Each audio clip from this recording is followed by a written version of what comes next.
nilai konstitusi ya, nilai konstitusi dari Karl Lowenstein. Jadi Karl Lowenstein ini mengadakan suatu penyelidikan mengenai apakah arti dari suatu konstitusi tertulis dalam suatu lingkungan nasional spesifik, terutama kenyataan bagi rakyat biasa yang membawanya kepada 3 jenis pengertian penilaian konstitusi. Ini penting kita tahu. Pertama, konstitusi mempunyai nilai normatif. Ya.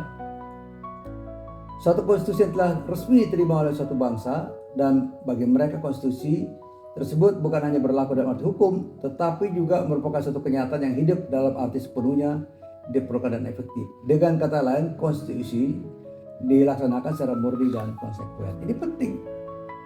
Ya. Contoh misalnya, anggaran pendidikan 20% dari APBN dan APBD. Itu adalah nilai normatif dan telah dilaksanakan. Ya. Dari APBN, APBD ya.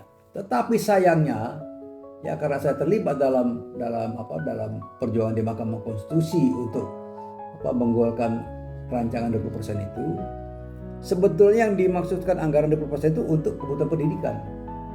Ya.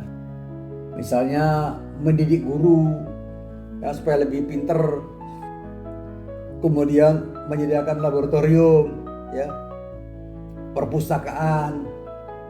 Oke, pembangunan gedung, tapi kemudian disiasati dengan memasukkan unsur gaji guru sebagai komponen 20%. Gaji guru itu tanggungan negara, di luar dari itu harusnya, tapi disiasati. Ya. Kedua, nilai konstitusi mempunyai nilai nominal. Jadi artinya konstitusi itu mempunyai nilai nominal, berarti secara hukum berlaku, tapi kenyataannya kurang sempurna. Sebab pasal tertentu konstitusi tersebut dalam kenyataan tidak berlaku. Ya, pernah tadi yang tentang anggaran 20% tidak berlaku. Sudah dibikin tidak berlaku. Ya. Baru di eranya SBY berlaku. Jadi periode sebelumnya, presiden-presiden sebelumnya nggak berlaku. Ya, katakanlah mulai dari Habibie karena situasi transisi, kemudian Megawati, Gus Dur, Abdul Wahid, lebih lagi ya.